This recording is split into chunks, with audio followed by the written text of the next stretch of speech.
The group chat explodes. 43 notifications. Your name twice. Your hand moves toward the phone before you've even decided to look. This isn't curiosity, this is a leash. They're not attacking you, they're testing how fast you bark. And every time you respond within 60 seconds, every time you explain, defend, clarify, you're teaching them exactly what frequency makes you dance. Here's what Machiavelli understood that your therapist won't tell you. The person who needs the room loses the room. The person who can sit in uncertainty while everyone else scrambles, that person owns the board.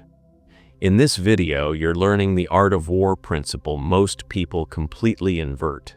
Withdrawal isn't weakness, it's the move that forces everyone else to show their hand while you see the entire map. I'm breaking down 7 principles that turn alone time from self-care into tactical advantage. You'll learn how to weaponize silence, how to audit who actually matters, and why the most dangerous players are the ones who vanish right before they strike. Drop a comment. Where do you lose yourself? Notifications, group energy, or someone else's timeline? Let's build the fortress. Before we go deeper, if you want to stop being predictable and start being unreachable, subscribe. This channel is your war room for social power. One video won't fix you, but a system will. Principle 1. The retreat reveals. The map. If I don't show up, they'll think I'm weird. If I sit alone, they'll think something's wrong. I should just go. It's easier. So you go. You laugh at jokes that aren't funny. You nod at opinions you don't hold. You burn an hour you'll never get back, pretending you're part of something. They treat every social situation like it's required, like absence equals rejection, like being alone means being forgotten. So they stay plugged in. They stay available. They stay exhausted. In The Prince, Machiavelli warns that the ruler who needs to be loved becomes the easiest to manipulate. Why? Because need is visible. It creates leverage. When you need the group uses you. When you can leave the group and genuinely be fine, the group starts needing you. Corporate politics. The person who stays late for every happy hour, who responds to every Slack thread, who's always around, they become wallpaper, expected, replaceable. The person who says, "I'm good," and leaves, they become interesting. People start asking where they are, what they're working on, who they're talking to. One tactical withdrawal per week. Skip the group lunch. Leave the group chat on mute for 24 hours. Don't explain, don't apologize. Watch who reaches out directly. Those are your allies.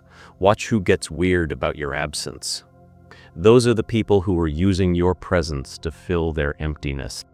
Principle 2. Solitude breaks. The mirroring trap. If I match their energy, they'll like me. If I mirror their vibe, we'll connect. You're not connecting. You're disappearing. Mirroring is a survival mechanism from childhood. Match the parent's mood, avoid punishment. But in adult social chess, constant mirroring makes you a ghost. No one remembers the person who agreed with everything. Jung called this the loss of self. When you're always reacting to external stimuli, always matching, always adjusting, you're not operating from your center, you're operating from their center. You become a function of the room, not a presence in it. And here's the dark part. People sense this. They might not name it, but they feel the emptiness.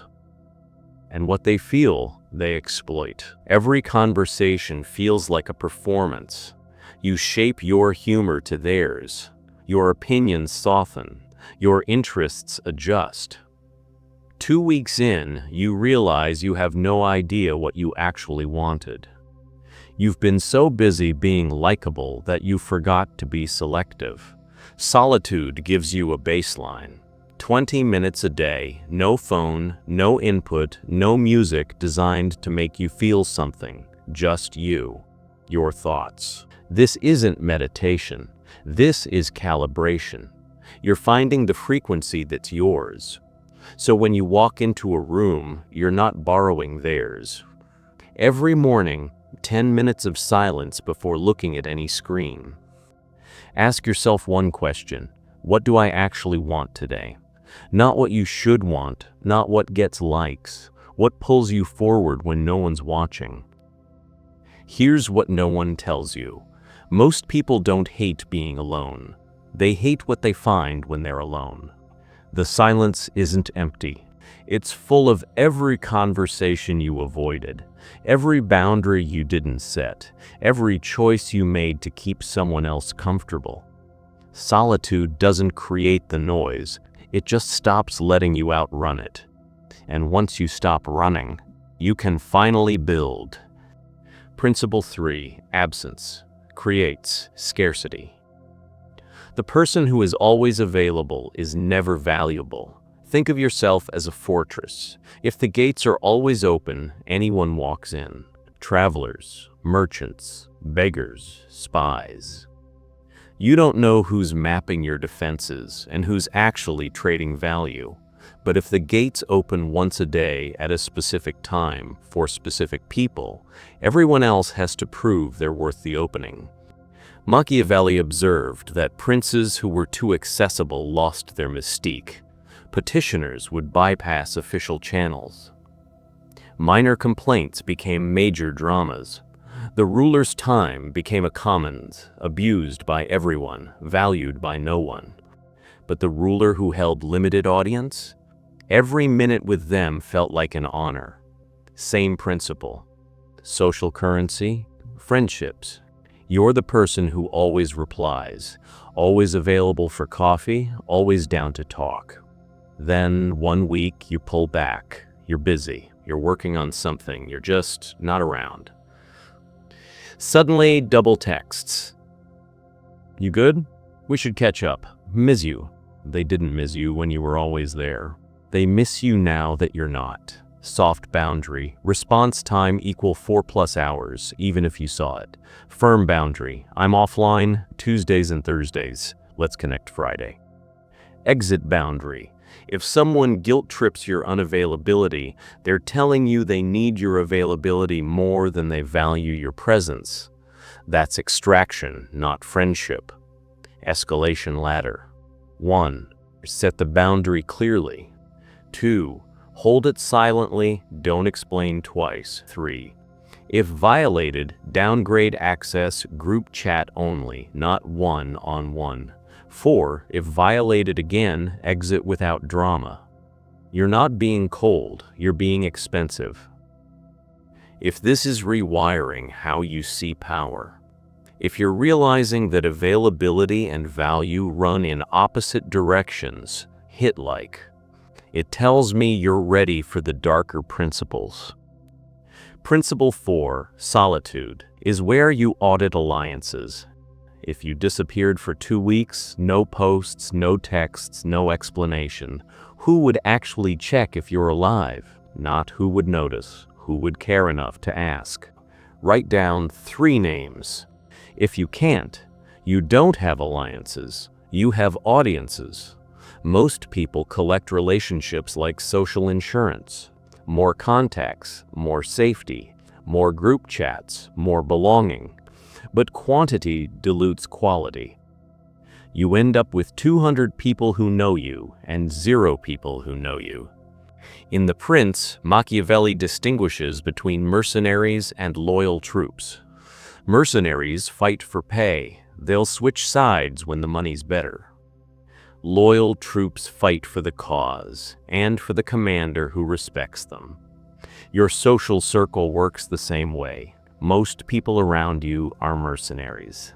They're there for entertainment, for status proximity, for what you can do for them. A few, maybe 3, maybe 5, are loyal troops. They'd show up at 3 a.m. They'd defend you when you're not in the room. They'd tell you the truth even when it's uncomfortable. You lose your job, or your relationship ends, or you go through something hard, Watch who stays. Most people vanish. They don't know what to say, so they say nothing. They're uncomfortable, so they avoid you. That's the audit. They weren't friends. They were context-dependent acquaintances. Solitude gives you the space to choose instead of accumulate. Once a month, audit your calendar. Who did you spend time with? Who energized you versus who drained you? Who's earning continued access versus who's coasting on old credit? Make 2 lists. List A, people who make you sharper, calmer, more focused. List B, people who make you reactive, anxious, or performative. Spend 80% of your social energy on List A. Let List B fade. Don't announce it, don't explain, just become less available. Let me name what's happening right now. You're realizing that most of your friendships are actually transactions. You're realizing that the people who demand your time the loudest are often the ones offering the least in return. And you're realizing that loneliness isn't about being alone. It's about being surrounded by people who don't actually see you. Solitude doesn't create that problem. It just stops letting you pretend it isn't there. Now you can fix it.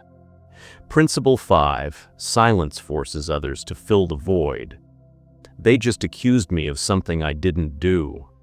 I should explain. Clear this up, defend myself. If I don't say anything, they'll think it's true. So you explain. You over-explain. You give them your entire defense strategy in the first 30 seconds. And now they know exactly what you're worried about. Exactly where you're vulnerable. Exactly what matters to you. They treat silence like a void that needs filling. Like if they don't speak, they lose. So they rush to clarify, to justify, to prove. And in doing so, they hand over the entire map of their psychology.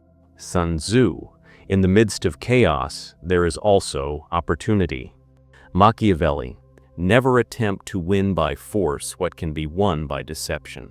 Combined, when someone attacks you, they're hoping for a reaction. Your reaction gives them data. Your silence gives them nothing. It reflects their aggression back at them. It forces them to fill the space. And when they do, they reveal their actual agenda. Work conflict. Someone implies you dropped the ball on a project. Actually, I sent that email on Tuesday and I followed up on Thursday and I CC'd the team, and now they know you're defensive, you keep receipts obsessively, and you care a lot about looking competent. Interesting take. Then silence. Watch what they do next. Do they backpedal? They were bluffing. Do they double down? They're trying to discredit you publicly, now you know. Do they pivot? It wasn't really about the project. When accused, blamed, or tested, pause for 3 full seconds, count internally, say 1 neutral sentence, "I'll think about that," or "noted." Do not elaborate. If they press harder, they're desperate for your reaction. That's weakness, not strength. If they drop it, it was never serious. Either way, you just learned something they didn't want you to know. Principle 6, solitude reveals your actual incentive structure. I want to be successful. I want to be respected. I want to build something meaningful. You want to look successful on Instagram. You want to be respected by people you don't even like. You want to build something meaningful as long as it gets immediate validation. Strip away the audience, and most goals evaporate. Jung argued that we don't know ourselves. We know our personas, the masks we wear for social approval. The shadow is everything we hide, the laziness, the vanity, the need for external validation, the real reasons we do things. Most people never meet their shadow because they're never alone long enough for it to surface. They're always performing, always curating, always managing how they're perceived. You say you want to write a book. But when you're alone, no followers, no feedback, you don't write, You scroll. That's the tell. You didn't want to write. You wanted to be seen as a writer, or you say you want to get in shape. But in solitude, you skip the workout and binge Netflix. You didn't want fitness. You wanted the social proof of being fit. Solitude strips the performance layer. What do you actually do when no one's watching? That's your real incentive structure. Not what you say you value, what you choose when there's no audience. Spend one weekend completely offline. No posts, no stories, no documenting the journey. If you still do it, the goal is real. If you lose all motivation, the goal was social currency, not personal mission. Adjust accordingly. Stop. Rewind the last 2 weeks of your life. How much of what you did was for you, and how much was for the algorithm? How many hours did you spend building, and how many did you spend broadcasting that you're building? This isn't judgment. It's math. If the ratio is off, solitude fixes it. Because when there's no one to perform for, you finally build something real. Principle 7. The strategic vanish. Disappear before they expect it. Return after they've filled your absence with their own narrative. Storms don't announce themselves. They gather in silence. The pressure builds. The sky darkens, and then, sudden, total, unavoidable. The people who survive storms are the ones who saw the signs and moved. The people who control storms, they are the pressure system. Machiavelli wrote that a prince must know when to be the lion, fierce, visible, dominant, and when to be the fox. Cunning, invisible, strategic. Most people only know how to be the lion. They fight every battle head-on. They defend every accusation. They stay engaged. The fox knows sometimes the best move is to vanish. Let the enemy waste energy fighting shadows. Let them exhaust themselves. Let them assume victory. Then return when they're tired, when they're sloppy, when they think you're gone. Toxic workplace. Office politics getting messy. People taking sides, reactive move, jump into every meeting, defend yourself in every email chain. Make sure everyone knows your side.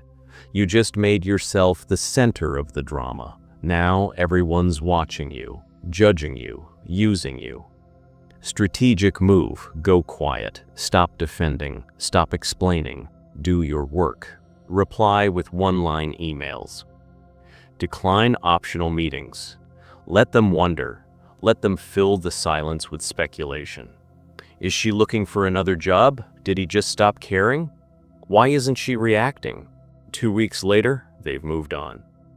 The drama collapsed without your participation. You didn't fight, you starved the fire. Soft vanish, reduce communication by 50%, respond slower, show up less. Firm vanish, 1 week of minimal contact. Taking some time to focus, back next week.